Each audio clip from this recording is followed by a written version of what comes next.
Welcome to the Solemn Vanguard channel. Today we are going over the latest stream reveals. However, be sure to pick up this beautiful playmat and this beautiful face mask. Link will be in the description down below. And also, I'm starting this weird new Discord where we discuss Yu-Gi-Oh! Collecting and investing. This is not about the game. This is just about the financial aspect of those cards because they've been rising like crazy. I find it fascinating from a business standpoint. I know not everyone cares about that, but if you do, I'll put a link down below as well. But let's get into these Vanguard stream reveals. Now, first of all, we already knew we would be getting a Bermuda Triangle booster, but we had no other info beyond that, and that changes today. So apparently it's gonna be called Twinkle Melody. That is the lamest name I have ever heard in my life. I mean, I get it's part of the branding, but Twinkle? Really? So I don't actually know the unit that's on the front, so I'm gonna assume it's new. However, we did get a few familiar faces and booties. We see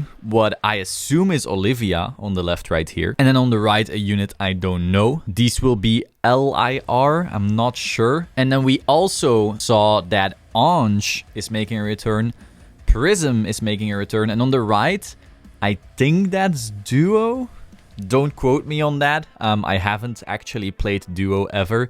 I have played Ange, I have played Harmony, I have played Melody, I have played Riviere, but never the thing on the right. I think it's Duo, but I'm really not sure. Like, let me know what that actually is. We also saw that once again, of course, they're gonna get new rarities. We saw that they're getting SPs, which are once again those swimsuit SPs with legs. And then on the right, we see that they get original costume rares or something like that. Essentially, they're wearing the costume that they wore in the original artworks, I guess. I guess that's what they're going for. I'm not entirely sure. But so yeah, we're gonna see a lot of high rarity goodness for them once again. Personally, looking at this set, I'd be most excited for Ange because, you know, the last iteration of Ange in Premium was a very combo interaction heavy deck, and then it was really interesting to me.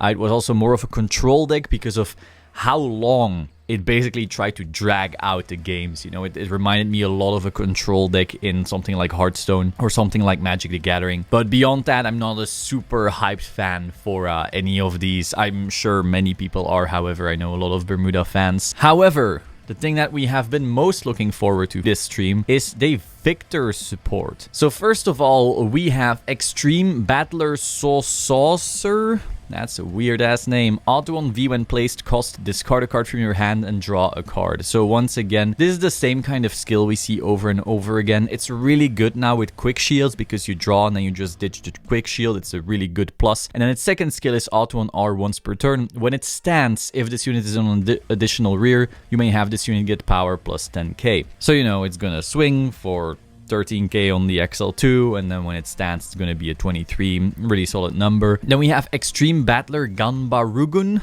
Auto on R once per turn when it attacks. If you have a Vanguard with Victor in its card name, costs Soul Blast 1, stand one of your rear guards, and this unit gets power plus 5k. That is a really good skill, I feel. Victor in G was always known for having like this thing stands that, and this thing stands that, and this thing stands that, and oh, this thing also stands that, and then this thing will stand that, and you just had these endless chains. That's also how Bustard, for example, does insane amounts of drive checks because everything keeps standing each other, and it seems like this card will do, you know, be part of that very same thing. The fact that itself gains the power 5k makes it so this can also hit without a booster, which is really major. So that feels really solid, especially for a rare. You know, you wouldn't expect this kind of card quality for a rare usually, at least in V, so it's good to see that as well. Then we have Extreme Battler Does Ledge.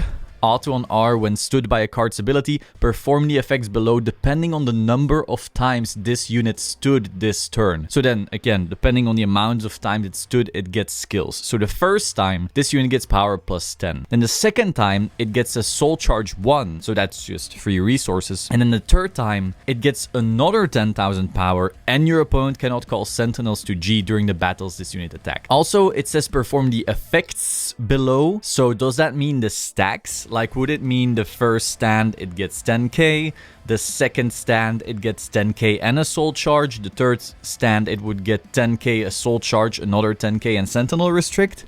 Is that how it works? Because that's gonna be nuts. If that's how it works, that's insane. That's really strong. So then we have Extreme Battler Victor. Auto on V when placed. Look at 7 cards from the top of your deck. Call up to 1 grade 2 or less card with Extreme Battler in its card name from among them to R and shuffle your deck. So that's just a free +1 right there if you have a grade 2 or less Extreme Battler. But again, all of the Victor support cards were always Extreme Battlers. You know, it'll just get you a free piece essentially if you get the DOS Ledge.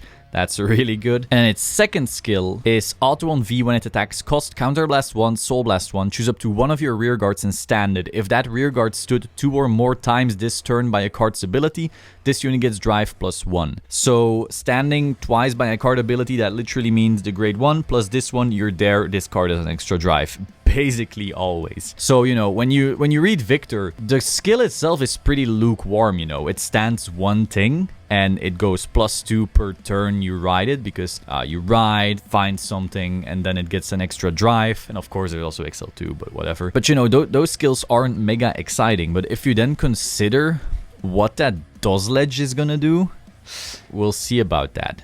So that was basically all of the Victor support we had today. I'm assuming we're going to be getting more.